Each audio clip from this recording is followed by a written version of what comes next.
Les habla Pocho Salcedo y damos la bienvenida a nuestra audiencia en Latinoamérica, en los Estados Unidos y una vez más explorando con ustedes el ADN de las noticias nacionales e internacionales. Hoy hablaremos del proyecto Apolo, que tuvo un objetivo de explorar la Luna con astronautas. 33 astronautas estuvieron en la misión. Desde el momento que partieron hasta el momento que fueron rescatados de sus cápsulas al regresar a la Tierra, habían pasado 2.503 horas. Sin embargo, según nuestro invitado, autor de una obra fundamental sobre este proyecto, se estima que cada hora de vuelo demandó más de 1 millón de horas de preparación de monitoreo en la Tierra. Estamos a punto de conocer detalles poco conocidos de lo que fue el emprendimiento histórico y las lecciones aprendidas del Apolo en los años 60. Damos la bienvenida a nuestro invitado, un maestro de la narración, investigador, autor bestseller. Se conecta con nosotros desde Washington, D.C., Charles Fishman.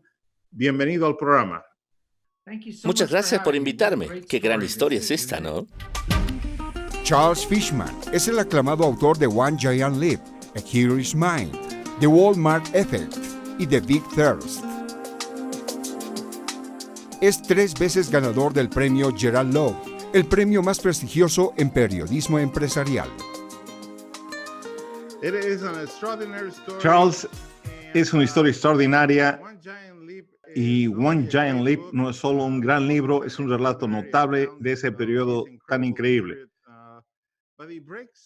Es muy diferente de las presentaciones tradicionales de las misiones Apolo y del aterrizaje en la Luna en particular. Y esto porque el libro teje las historias de unos 410,000 ciudadanos que hicieron posible este logro notable. Y también describe el entorno político y social que prevalecía en ese momento. ¿Qué tipo de tema o temas se destacaron más mientras investigaba el libro? Dejemos de asustar a la gente. No del todo 410,000 personas. Sabes, la carrera hacia la Luna en los 60s fue realmente producto de ese momento en el tiempo. Fue motivada en primer lugar por la Guerra Fría. Si no hubiera habido esta Guerra Fría entre los Estados Unidos y la Unión Soviética, que no fue para nada fría, la Guerra Fría era una guerra caliente. Y la Unión Soviética realmente estaba avergonzando a los Estados Unidos al hacerlo brillantemente en el espacio, de maneras en que los americanos no lo estaban haciendo. Y entonces el presidente Kennedy sintió que los soviéticos estaban mostrando al mundo su propia excelencia, lo que avergonzó a Estados Unidos e hizo parecer que estaba por detrás. Entonces, la motivación inicial para ir a la Luna fue restablecer el sentido de que los americanos realmente eran los mejores en ingeniería de ciencia y tecnología. Pero ir a la Luna tomó 8 años, 9 años, lo que en realidad es muy poco tiempo, ya que la tecnología para hacerlo tuvo que ser inventada durante ese tiempo. Pero ese fue un periodo que duró, ¿sabes?, de 1961 hasta 1969. Durante ese tiempo, el mundo entero cambió. La guerra de Vietnam, había un despertar y entonces una especie de explosión de música rock and roll. Había la revolución sexual, el despertar del feminismo, el movimiento feminista en los Estados Unidos. Había el movimiento de los derechos civiles y todo el impacto que tuvo eso. Ir a la Luna fue parte de todas esas revoluciones, fue parte de ese enorme cambio cultural. Y para ser honesto, el tipo de modernización de la tecnología y la informática y lo que nosotros como seres humanos empezamos a ser capaces de hacer. Entonces es como juntar muchas de esas cosas en un solo momento de esplendor. Sí, Estados Unidos venció a los rusos hacia la Luna, Pero al hacerlo, dejó de ser una rivalidad que el mundo entero sintió no como los americanos irían a la Luna para vencer a los rusos, pero el mundo sentía que los seres humanos iban a ir a la Luna y esto es una gran alegría y un gran gozo, un gran logro, algo que todos estamos participando y ese fue uno de los extraordinarios elementos. Al leer su libro me sorprendió saber que no había un apoyo abrumador para el proyecto.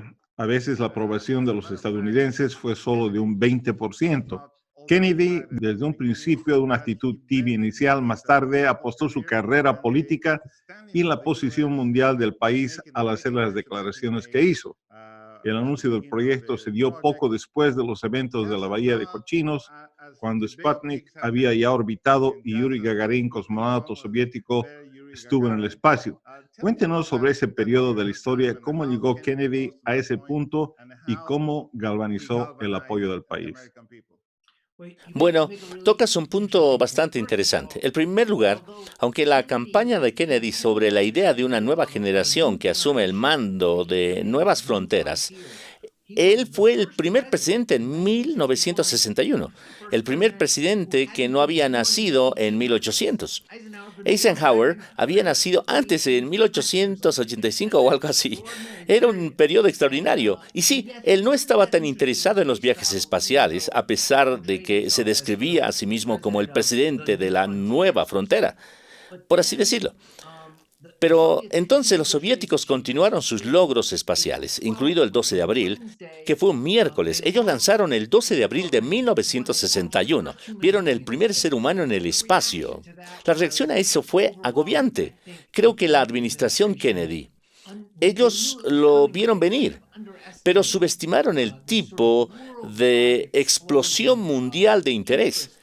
Felicitaciones, halagos para Yuri Gagarin, el cosmonauta soviético y el logro soviético. ¿Quién es él?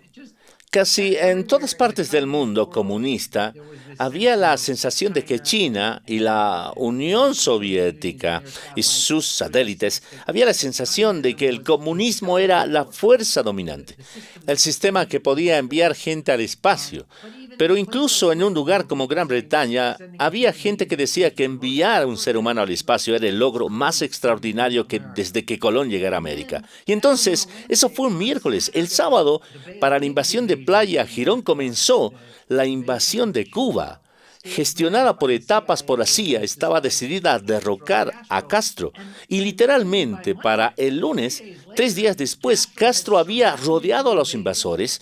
El propio Castro, liderando a los soldados, no era el que estaba liderando La Habana. Estaba allí en el campo de batalla. Y literalmente, en 72, 96 horas, esos rebeldes respaldados por los estadounidenses que pensaron que iban a derrocar a Castro, fueron rodeados, capturados y encarcelados.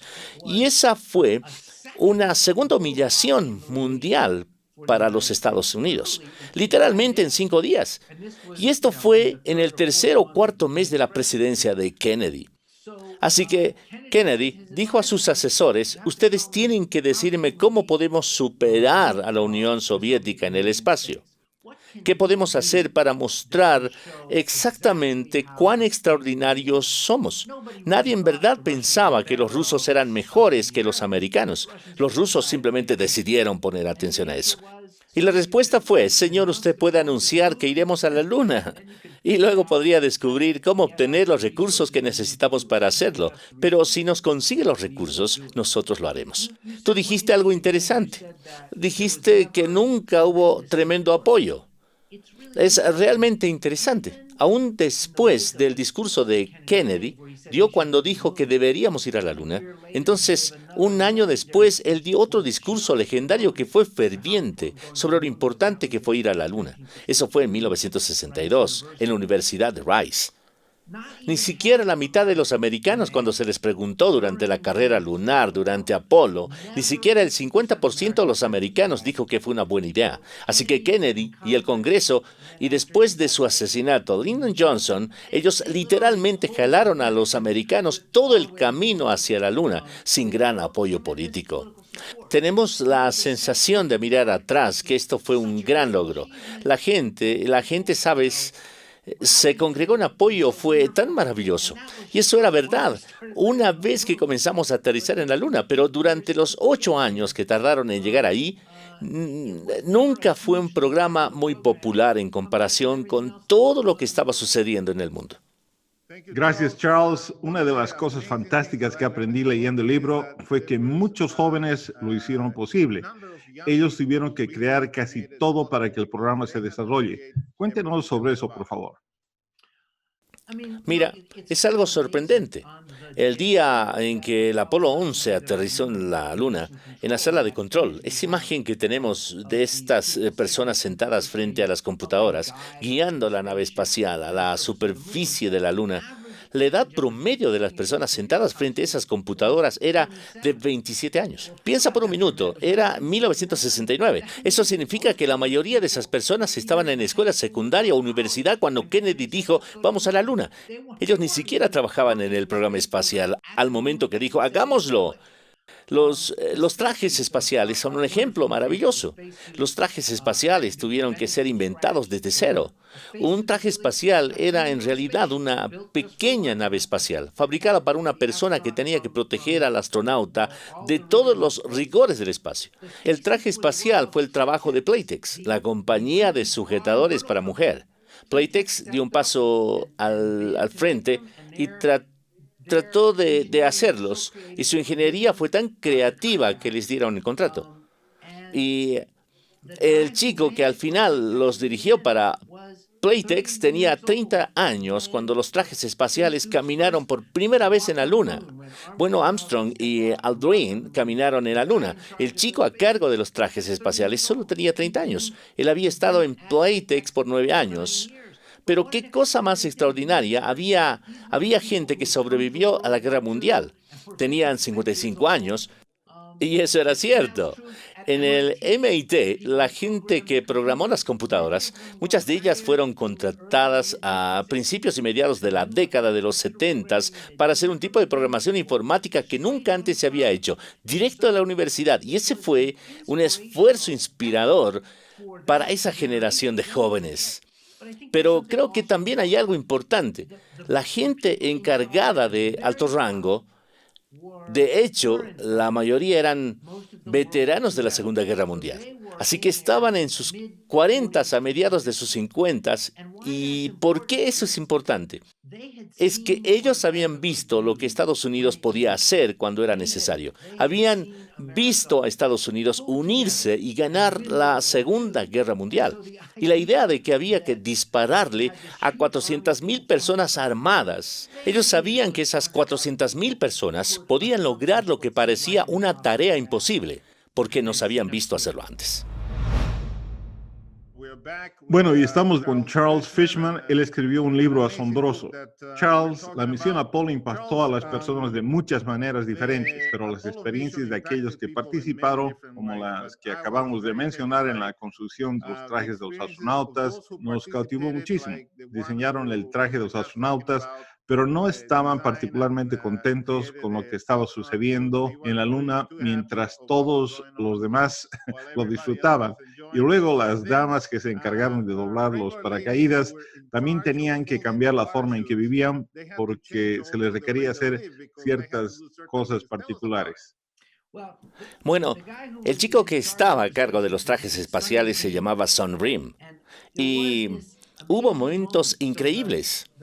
Y el equipo del traje espacial de Playtex estaba en Houston para el paseo lunar, para dar consejos en caso de que algo saliera mal. Había 40 o 50 al menos, y ellos observaban en tiempo real mientras Armstrong y Aldrin caminaban alrededor de la Luna.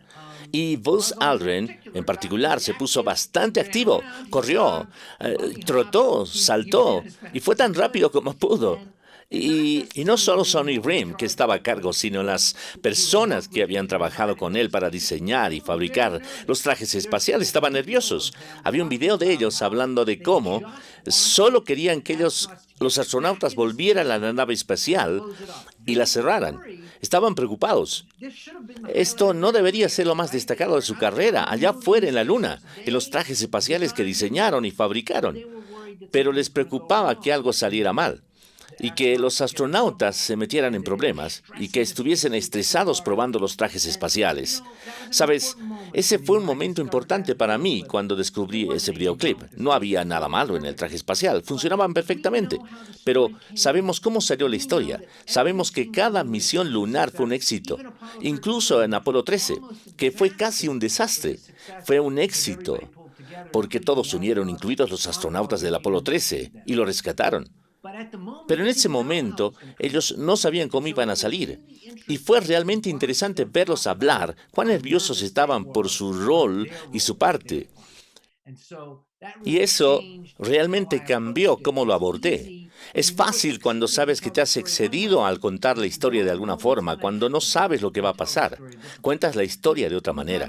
Tú estabas hablando de las mujeres, las personas que doblaron los paracaídas. Creo que en realidad eran 2 hombres y una mujer. Las 3 personas doblaron todos los paracaídas que llevaron a la nave espacial a la atmósfera de forma segura al Océano Pacífico. Fueron los únicos 3 en todo el mundo que estaban certificados para eso, para todas las misiones. Y se los consideró tan valiosos porque lo hacían a mano, lo cual es interesante. Fueron considerados tan valiosos para la NASA que se les prohibió viajar en el mismo auto al mismo tiempo. Ni siquiera podían almorzar juntos porque la NASA estaba preocupada de que hubiese accidente de auto. ¿Y quién doblaría los paracaídas? Entonces, había 410,000 personas. Eso es un ejército, es una ciudad. Pero cada una de esas 410,000 personas era un individuo. Y los individuos realmente impactaron en la forma del programa, en lo que sucedió, en la seguridad y el éxito de los astronautas. Historias asombrosas. A pesar de todas las críticas al gobierno, la misión a la Luna se completó por debajo del presupuesto y a tiempo. Comparativamente hablando, fue menos costoso que, por ejemplo, los gastos anuales de la guerra de Vietnam. También fue el proyecto civil más importante jamás realizado y la financiación se extendió a 50 estados. Cuéntenos sobre esta operación masiva, por favor. Bueno, ese fue el proyecto no bélico más grande jamás realizado por seres humanos. Más grande que el Canal de Panamá, 3 veces la escala del Proyecto Manhattan, 10 veces el tamaño del Canal de Panamá, aún más grande que las pirámides. Como dijiste, la NASA fue muy cuidadosa en términos políticos, asegurándose de que todos recibieran una parte. Cada estado de los Estados Unidos tenían contratos con el Apolo en marcha. Pero también fue una demostración de increíble capacidad y cuidado. No es interesante compararlo con la guerra de Vietnam, Apolo yendo a la Luna y la guerra de Vietnam sucediendo exactamente al mismo tiempo. Uno de ellos logró brillantemente que la gente hable de que el Apolo es caro. El costo total de ir a la Luna fue menos de 1 año de guerra de 11 años de Vietnam. Eso era mucho dinero. Pero si podíamos permitirnos la guerra de Vietnam, podíamos darnos el lujo de ir a la Luna 10 veces más. Y como tú dijiste, eso entró en el presupuesto. Eso es lo que va a costar y esto es lo que terminó costando a tiempo para el final de la década y dejas la factura. Eso también fue un éxito. La guerra de Vietnam resultaría ser un episodio en el que el gobierno constantemente mentía acerca de lo que estaba sucediendo. Eso erosionó la confianza que los americanos tenían en su gobierno y no logramos ninguna de las cosas que esperábamos lograr de muchas maneras. Hicimos exactamente lo contrario. Erosionamos la fe en nuestra capacidad para hacer las cosas. Y de alguna manera, ir a la Luna es un buen estudio de caso. Vale la pena revisar la historia porque hicimos lo que dijimos que íbamos a hacer. Fue algo extraordinario emprender. Sabes, tenemos grandes problemas hoy. Si podemos ir a la Luna, podemos abordar el cambio climático. Una de las cosas más importantes es que un proyecto como este requiere liderazgo. requiere elocuencia. La elocuencia está subestimada, pero necesitamos que alguien diga, aquí está el problema, esto es lo que tenemos que hacer, vamos a resolverlo. Este es el objetivo, ve y hazlo. Y luego la gente se unirá a la causa. Amamos que nos pidan hacer algo que es realmente difícil, imposible, y entonces probar que en realidad es posible. Bueno, ir a la Luna tuvo el efecto de marcar las expectativas de los Estados Unidos aquí y en el extranjero. Yo era un niño pequeño, escuché a través de La Voz de América sobre el alunizaje, nos describieron todo el evento, no podíamos verlo en televisión, pero siempre pensamos que si Estados Unidos podía poner un hombre en la Luna, ellos podían hacer casi todo. Además, en los Estados Unidos existía la misma percepción, incluso cuando los Estados Unidos no había puesto todavía a nadie en la Luna. ¿Cree que esa es la marca, que esa marca ha sellado a los Estados Unidos? ¿Qué pasó con eso? Bueno, creo que tanto los americanos como el mundo, en ese ambiente de Guerra Fría, creo que plantar la bandera americana en la Luna, definitivamente para usar tu imagen como una marca estadounidense, como capaz de hacer lo que sea que se proponga hacer. Ahora, desde entonces han habido grandes éxitos y grandes fracasos. ¿Sabes? En realidad, no siempre tenemos éxito en lo que pensamos. No hay paz en el Medio Oriente. Los soldados americanos todavía están en Afganistán, todavía están en Irak. Hay todo tipo de lugares donde no hemos resuelto el problema. Por supuesto, una guerra, visitando una sociedad diferente que intenta llevar la democracia a una cultura diferente, si no pones atención. De alguna manera, es muy diferente a establecer un objetivo técnico de ingeniería y perseguirlo. Los problemas humanos, los problemas de comportamiento humano son muy diferentes. Una cosa que la gente siempre dice es que deberíamos haber gastado el dinero para resolver nuestros problemas. Y de hecho, la década de 1960 fue una época en que los americanos redujeron la tasa de pobreza, ampliaron las oportunidades para que todo tipo de personas no sean discriminadas. Entonces, no descuidamos los problemas en casa. Lo que digo es que cuando lees sobre esa época o cuando lees historias y cuando escuchas las voces de personas que lo hicieron, no puedes evitar inspirarte. Y para mí es un recordatorio de que realmente somos capaces de abordar grandes problemas. Y no creo que sea un intento exclusivamente americano, pero Estados Unidos tiene los recursos y la reputación y la capacidad de liderazgo para ayudar al resto del mundo a reunirse en la dirección correcta. Me perdí un poco en la conversación. Ahora, para mí es por eso que el 50 aniversario del alunizaje, del momento grandioso para detenerse y decir, sabes que no hay nada como un liderazgo detrás de objetivos realmente poderosos. Y a veces el liderazgo requiere conocer la economía más grande, la democracia más grande para dar un paso adelante. No hay americanos. Los americanos cometen errores todo el tiempo. Pero cuando ponemos nuestros corazones en algo que vale la pena, realmente podemos lograrlo. Usted ha estudiado este programa. ¿Cuáles son esos mitos que existen que no nos permiten apreciar completamente el programa Apolo? ¿Cuáles son aquellos que están escritos en piedra que suponemos son ciertos? Tal vez uno de esos antes de leer el libro para mí era que el programa era muy costoso o que todos los estadounidenses lo apoyaban desde el día número 1. ¿Qué más nos impide entender la plenitud del programa Apolo? Bien, dos cosas importantes. Eso costó mucho dinero, pero no fue caro en relación con todo tipo de cosas en las que gastabas dinero. Y por la forma en que lo obtuvimos, fuimos... Y hay este gran hallazgo. Ir a la Luna no nos trajo nada. Nos trajo una bonita foto de la Tierra. Nos trajo una pequeña. Pero de hecho, la revolución digital, la razón por la que tú y yo hablamos por Internet, nuestros teléfonos inteligentes, nuestros iPhones, Apolo sentó las bases para todo eso. Apolo creó la más pequeña, rápida, más ágil computadora que alguna vez fuese creada. Y esa computadora viajó en las naves espaciales a la Luna y de regreso. No podríamos haber ido sin ella. Ellos tomaron la tecnología del tamaño de 4 o 5 refrigeradores grandes alineados juntos.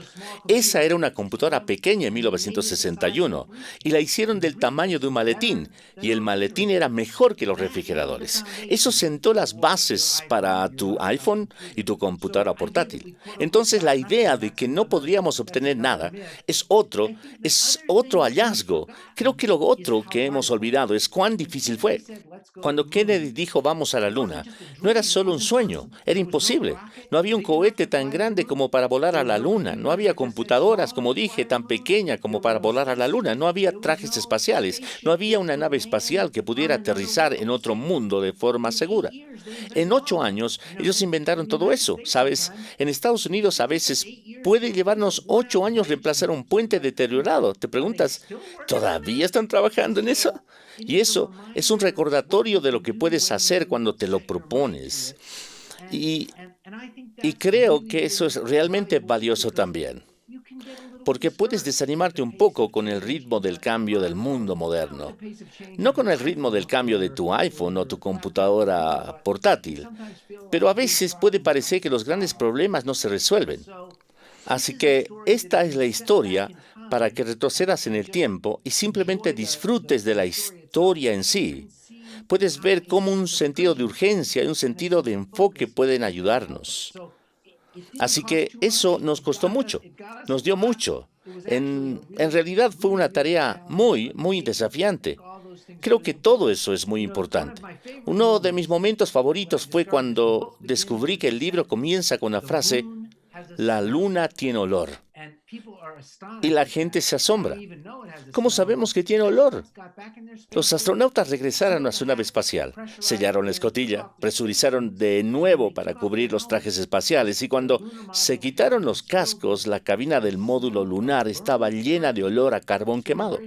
Todavía estaban muy sorprendidos de que ese olor a carbón quemado venía de la luna que atrajeron hacia adentro.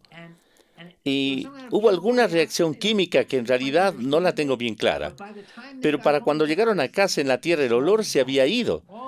Los 6 astronautas caminaron en la Luna, sintieron el olor y lo comentaron. Y las grabaciones en vivo volvieron a la Tierra, pero el olor había desaparecido para cuando regresaron.